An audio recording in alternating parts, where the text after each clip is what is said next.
Magtatakip silim na nang lumakad kami papuntang liblib na bayan ng Tipo-Tipo sa Basilan, kasama ang alkalde nitong si Joel Maturan. Para kaming munting batalyon, kahit si Mayor ay armado, bandolir, baby Armalite, sombrero, daig pa niya si Eddie Garcia. Alam ninyo, Mayor sa lahat sa Basilan, ako pinagpa-wanted sa Abu Sayyaf. Gaano kadelikado ang daan? Pati kami binigyan ng armas.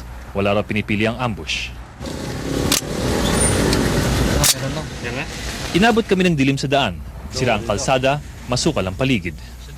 Ambush area daw ito. Papunta kaming bayan ng Tipo-Tipo. Kasama namin si Mayor Joel Matura ng Tipo-Tipo Town. Ngayon, dito sa banda itong kalsadang ito, kahapon lamang merong mga nag-set up ng isang ambush. At ang hinala ni Mayor, baka ang balak nila kami ang ambushin. At sa katunayan nga, binigyan ako ng barel dahil baka daw sakaling may mangyari, siguro alam ko na ang gagawin ko.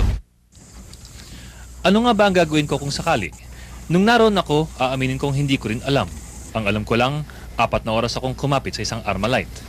Matapos magdaan ng oras, matapos kami makakita ng 1 milyong multo sa bawat liko, dumating na rin kami sa bayan ng Tipo-Tipo.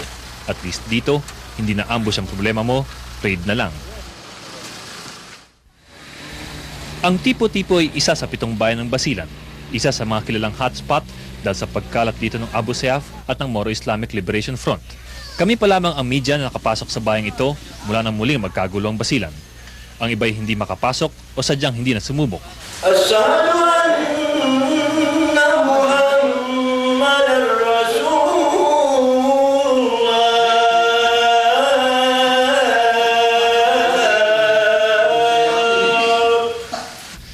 Para kaming tumapak sa ibang mundo.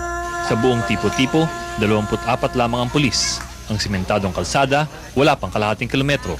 Iba ang batas dito, iba ang realidad. Baril ang nasusunod. Para sa buhay na bakal, kamay na bakal daw ang kailangan. Pag matapang ka, lumalaban ka, matapang din yung tao mo. Si Mayor Maturan mismo parang cowboy. Hindi lamang siya alkalde, para na rin siyang hepe ng pulis at hepe ng mga kafgu. Si Mayor Maturan at ang Tipo-Tipo ang pinakasimbolo ng bagong strategiya ng gobyerno laban sa Abu Sayyaf, ang pag-aarma ng aktibong mga sibilyan laban sa mga bandidong grupo. Kapansin-pansin na dito sa Basilan ay napakaraming lupa na hindi nagamit. Maliban dun sa mga plantasyon at mga lupang sinasaka, isang katerba yung mga lupa rito na walang nagsasaka, walang bumubungkal, walang nagtatanim. Sabi nga nila rito, kung wala lang dito mga Los Comano, Abu Sayyaf o kahit anong bandidong grupo, dami rito pwedeng pagkakitaan at paghanap buhay. Si Ahmad Ondok ay napilitang iwan ang kanyang tanim dahil sa Abu Sayyaf. Ngayon, siya ay sumama na rin sa grupo ni Mayor bilang civilian volunteer. Dati kami doon makatira sa Balasangin. Oh. Hindi ng Matal lang. Oh. May lupa kami doon. Pagkatapos, makaalis kami kay tungkol marami gulo. Hindi na masira ang mga tinanim namin doon. Mga native na mga yan, mga native ng baryo o barangay.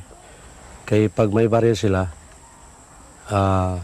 minimize na yung problema ng PNP at saka AFP. Lahat kami doon, ang tinanim namin, iniwan na lang.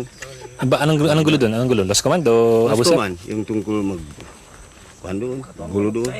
Hanggang kami, apektado. Walang bayad ang mga ito. Binigyan lamang ni Mayor ng baril. Wala po, kahit 5 centavos po, wala. Pero risky yung buhay. Pero hindi handa ang militar na armahan ng mga CDO. Bibigyan lamang daw ng armas ang mga kafgu na nabigyan na ng training ng militar. Ang kafgu naman ay mga full-time na militia.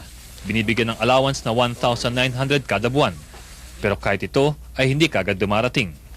Ang allowance namin kasi palagi nag-delay. Minsan sa isang buwan, sa 3 buwan, isang beses lang dumating. Minsan nag-ano na kami. 5-6 na lang kami sa batalyon. Nagutang na lang kami sa mga regular. Sa ngayon mayroong mahigit 150 kafgu sa Tipo-Tipo. Bayang may mahigit 60,000 residente. Mahigit 30 sa mga ito, wala ring baril. Si Mayor mismo ang bumibili ng armas ng kanyang mga kafgu at CDO.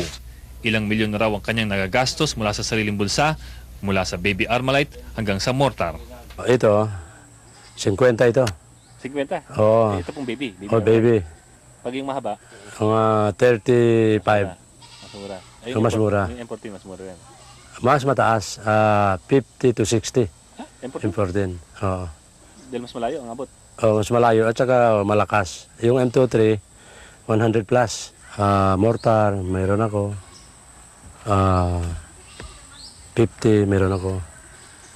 Yun, para makatulong lang sa government